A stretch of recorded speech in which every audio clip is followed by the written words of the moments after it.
Hello, we are here with Eoin McNamara, who is a junior research fellow at the University of Tartu and is a visiting research fellow at the Finnish Institute of International Affairs. Eoin, thank you for taking the time to do an interview for the Riga Conference 2021. I think that on the topic of burden sharing, I know no better expert, especially personally, than you. So I've got 3 questions and we have 20 minutes. So the first question I'm going to ask is how has burden sharing evolved in the Alliance? Well, first of all, thank you, Lewis. It's great to be here. It's great to be here in Riga. It's great to be here at the Riga Conference. Burden sharing is something incredibly important for NATO. Why is it important? It is what makes NATO tick. It's the distribution of risks and of costs towards achieving a common goal, and that's what NATO is all about: collective action. How has NATO? How has this evolved within NATO? If we go back into the literature, we find The Economist and his economic theory of alliances. Monker Olson writing with Richard Zeckhauser, a Harvard research team from the 1960s, and they were very much their theory of public goods, their theory of their logic of collective action was very much about defense spending. Very much about defense spending and who was paying the 2% and who was free riding, and how defense spending then contributed to capabilities that produced deterrence and collective defense during the Cold War era. And that was the logic. Defense spending buys you, strong defense spending will buy you the capabilities to have forces for deterrence, to have forces for collective defense, and collective action was refined in this way. After the Cold War, burden sharing changed. During the Cold War, of course, it was about the input side, the finance that serviced the costs of deterrence and collective defense. After the Cold War, as Jens Ringsmose has written a number of excellent articles on NATO burden sharing, has pointed out that it became much more about the output side of defense. We moved from deterrence and collective defense in Europe. NATO moved to global NATO, an expeditionary era set in first in the Balkans, later with the International Security Assistance Force in Afghanistan, and it became much more about risk sharing. So putting your troops in the ground, putting them into combat in Afghanistan against the Taliban in southern Afghanistan to try and stabilize Afghanistan. That mission, which has unfortunately come a cropper in recent months, particularly, some would say it's been a cropper for longer than that. That hinged on the south of Afghanistan and the combat operations there. The United States led them with the United Kingdom, with Denmark, and with Estonia, with the Netherlands, with Canada for a while. Those were the countries that took the biggest risks, paying with soldier fatalities. And there was a lot of controversy within NATO. As other allies, Germany, some of the other Northern European states preferred to put their troops in the north. Some NATO forces put caveats restricting combat exposure on their troops. That complicated. ISAF was already very complicated for security planners. That made things incredibly complicated. In terms of the distribution of what troops could do where and when. It added extra complications. And these were self-imposed complications. So risk sharing, incredibly tricky. Expeditionary security provision, incredibly complicated, and it was a task, as we heard Sten Runing during the Riga conference point out, it was a task that in the end NATO came up short. An ambitious task where NATO came up short. Now, burden sharing has now, as we depart Afghanistan, burden sharing has now moved back to the output side, back towards defence spending, and back towards the shock of Donald Trump. And he very much looked at NATO burden sharing through the defence spending lens, and he said the Europeans have to do more. And Trump kept NATO Europe on tenterhooks. He promised, or not promised, there was leaks that he was even thinking of withdrawing the United States from NATO. This caused a lot of concern in Europe, and we've seen defence spending in Europe begin to rise again. But we've seen this before when the United States, as I discussed at the Riga conference, during the 1960s when President John Fitzgerald Kennedy and his Defense Secretary Robert McNamara introduced flexible response to keep, mostly to deter Russia when we moved from massive retaliation to flexible response. McNamara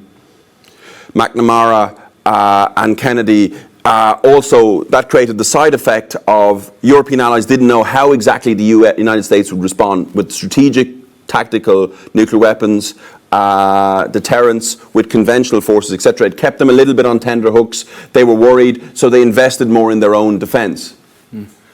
During the 1960s into the 1970s, but what did we see after that? Into the 80s, European defence spending declined. So just as a last point, will this kind of this uncertainty created by Trump leading into the Biden era, will European defence spending be maintained closer to that 2% across the alliance? I think this is a critical question for NATO. Well, that leads me to my second critical question. I mean, you mentioned Afghanistan, you mentioned Trump, and then very recently you closed with Biden. What can you tell us about what prospects we can expect for NATO burden sharing in the Biden administration?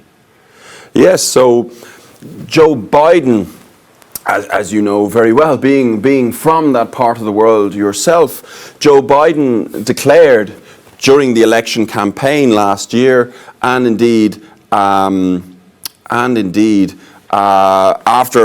he won in that spectacular victory against Donald Trump, that America is back. America is back, and the Europeans would like America to be back. And I think American power in Europe is I'm one of the ones who think it's very, very welcome. I'm a big fan of the transatlantic link, and Europeans and Americans working together, institutionalized mostly through NATO, but also through US-EU relations, can be a real force for good in the world and upholding a world order that is as stable and as prosperous as possible. Nevertheless, is America really back? And are European allies helping America, so to say, to make its way back, so to say? I think the Biden administration, being a Democratic administration, in terms of the Democratic Party, but also Biden's commitment over a 30, 40-year political career, has been a liberal democracy, expanding democracy in Europe. And what we're seeing a little bit in Europe is question marks over some NATO allies. Hungary under Viktor Orban, Poland under Law and Justice, Turkey under Erdogan. We've seen some criticism from the Biden administration.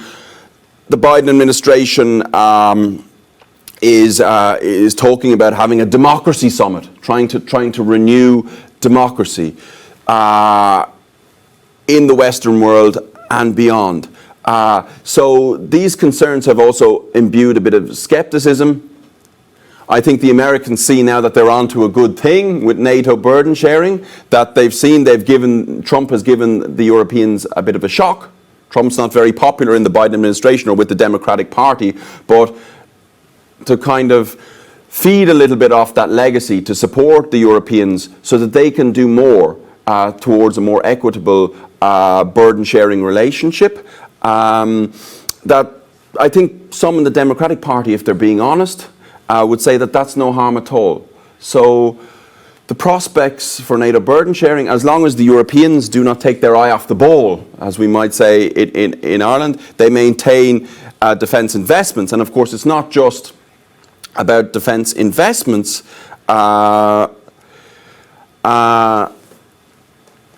It is also about the 3 C's: cash, capabilities, and commitment, as we heard at the Riga conference. So cash, defence investment, capabilities that can contribute to NATO's collective goals, military capabilities primarily, although not always, and commitments that allies are committed to NATO collectively, collective security, and they're not just spending on their own specific national defence needs, that they reach a balance. So always the 3 C's that I mentioned, very, very important. Not just defence investment, although without cash, you know, I remember when I was going to school in Ireland, my bus driver for schoolboys who didn't, who spent their bus money home on other things, my bus driver had a great phrase, you know, no mun, no fun. So, you know, no cash, no play. So defence investment should always be at the core, but burden sharing is, of course, it's about risks, it's about capabilities, and it's also about commitments, and we shouldn't forget that as well. It's a diverse field. How can burden sharing be improved specifically to serve mobilization for the enhanced forward presence, which is important in this region? Yeah. NATO deterrence, the enhanced forward presence, relies on mobilization. Should the security situation has stabilized, the enhanced forward presence has worked. The Russians have we've heard Andras Rach speak about at the Riga conference about this. The Russians have overstretched themselves a bit in Ukraine, in Syria, in the North Caucasus as well. We see extremism and Russian military units having to respond to that. So they have a lot of things on at the moment. They are overstretched, but the enhanced forward presence has brought stability, has brought deterrence. But should we get any more unpredictability, and troops need to be moved into the region, and to kind of strengthen the deterrence effect, troops need to be fluently moved, 30, 40, 50,000 from west to east. When I was the Think Visegrad Fellow at the Institute of International Relations in Prague in 2019, I wrote a policy paper about this, which you can download online, some shameless advertising there, Lewis, about this mobilization gap and how to fix it. So we need this fluency.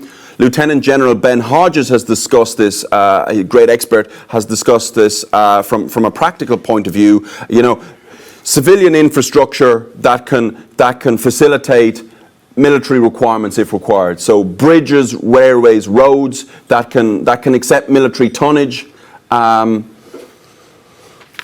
Supply chains, there's 2 supply chains serving the enhanced forward presence. One is amphibious, over land through Europe. One goes through the Baltic Sea, as well as through connecting with land. Serving these supply chains, making sure that these supply chains are working, having situational awareness about these supply chains. All of this is crucial, and all of this, again, requires investment. And this is where the EU is very important, because the EU, as well as individual allies and member states themselves, but the EU is a big funder of joint infrastructural projects. And this is where the EU role in investing in this infrastructure that can primarily suit civilian needs, but can be used to facilitate mobilization fluency, as I call it, if required, is crucial. So in a way that's a quiet way, and maybe an unexpected way or an unconventional way, that EU financing can boost NATO capabilities, and also EU capabilities, because the EU is a security actor as well. It's also not just about, you know, heavy metal of the tanks and military equipment moving, and the heavy concrete and tarmac that they push over. It's also political. A number of years ago, we had Operation Dragoon Ride, and there were concerns when we had Dragoon Ride in 2015 that with Russian information operations and propaganda working, that the sight of military vehicles, military convoys that had to be moved from Germany, US bases in Germany, through the Czech Republic into Poland and into the Baltic states, that in the Czech Republic specifically, that these vehicles would be booed, or they would get a hostile reception, and this would be politically unsatisfactory for the Czech government. That was a worst case scenario that was envisioned. It didn't happen. It didn't happen, and this was actually Operation Dragoon Ride was very, very successful, and the Czechs approved of it. And this strengthened NATO politically, and it makes, I suppose, governments less squeamish about doing such operations. Again, more comfortable, because these operations are new. We're only 5, 6, 7 years after the major crisis in Crimea. Governments are still adjusting to this. So that is very important politically as well. There is some political risk. Germany and Poland, their relations are crucial at a military-to-military level, at a political level, and a diplomatic level, because most of the supply chains that will serve the enhanced forward presence and could serve enhanced military mobilization to deter, if required, flow through Poland and Germany. So maintaining these supply chains, agreeing on these supply chains, having the situational awareness institutionally around these supply chains is crucial, as our NATO burden sharing now looks at the enhanced forward presence and how to share the costs, the risks and the roles to maintain this presence. That's, in my view, when we look at European security, servicing NATO's mobilization needs, that is something that's going to dominate NATO burden sharing as we move forward into the future. Eoin McNamara, thank you.